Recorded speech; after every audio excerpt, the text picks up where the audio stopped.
Необходимость métropole и мобильности не ставится под Métropole et сомнение. mobilité sont devenues des évidences chargées de valeurs positives qui ne semblent aucunement remises en question.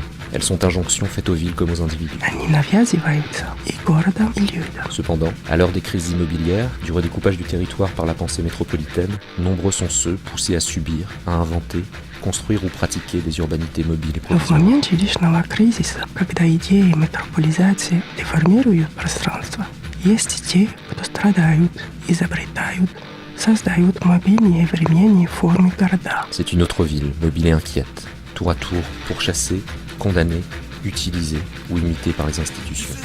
En voici les légendes, des deux côtés d'un mur invisible qui sépare encore l'Est et l'Ouest de l'Europe. Иной мобильный город преследуемый, используемый или имитируемый официальными институтами. Перед вами истории по обе стороны невидимой стены, все еще разделяющие Европу на Запад и Восток.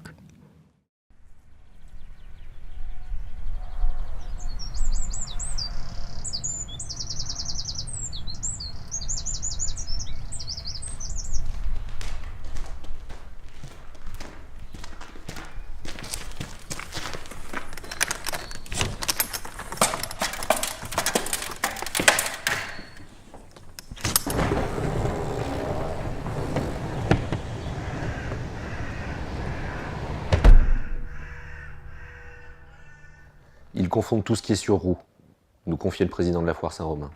C'est ce jeu versatile entre amalgame et distinction que les pouvoirs opèrent qui participe grandement de l'inquiétude des populations foraines.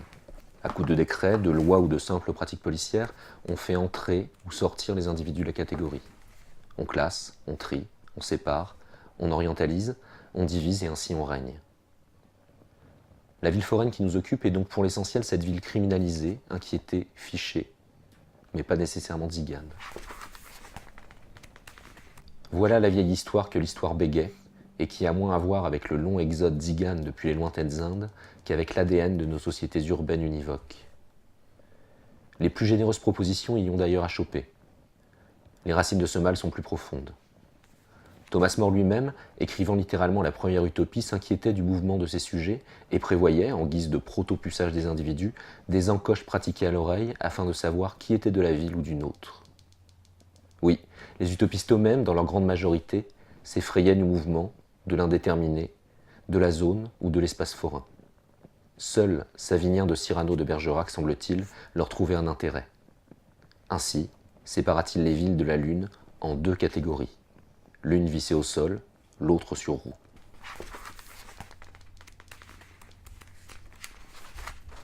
Il n'y a pas deux villes, ni même une qui ne serait que l'anomalie de l'autre. Une question à régler en somme par les docteurs de la ville, une cour des miracles qu'une opération des polices urbaines et bonne équipe sanitaire ne saurait purger. Pas d'abcès, mais seulement deux modes de ville, d'occupation et de représentation de l'espace, qui se nourrissent. Deux programmes. Dans ces éternels fantasmes planificateurs, la ville cadastrée et son nouvel avatar, la métropole, veulent faire le monde à leur image. Or, la transformation de la carte de la nouvelle société ou celle du plan en pierre nécessite le forain qui les construit, les vante ou les préfigure. Pour ce faire, elle a besoin des mobiles, et pour ce faire, elle a besoin de les exclure. Or, nous pouvons apprendre d'elle. La ville foraine est, qu'on le veuille ou non, espace d'expérimentation.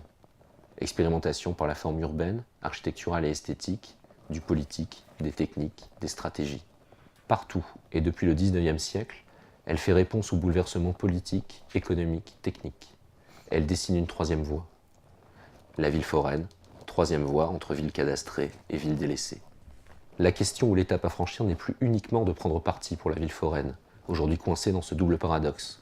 Celui qui fait d'elle le produit d'une fabrique de la ville qui veut l'éradiquer, et celui qui voudrait qu'elle se résorbe dans une accession au droit que le droit lui refuse. Il n'est peut-être plus temps de réclamer son acceptation, mais de l'envisager comme l'espace depuis lequel exercer la critique de la ville planifiée, comme de celle de la ville délaissée, espace du bâtissement ou gated communities. L'investir enfin comme la ville ne figurant pas au cadastre avec laquelle il faut combattre celle qui y figure.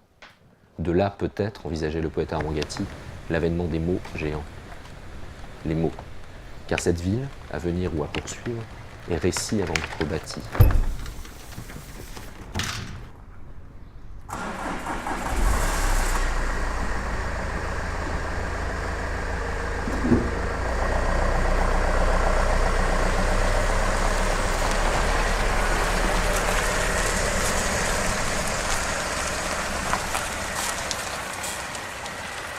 La vie foraine est à la fois l'espace à construire et celui depuis lequel porter le coup et entamer la lecture à charge de ses urbanités officielles.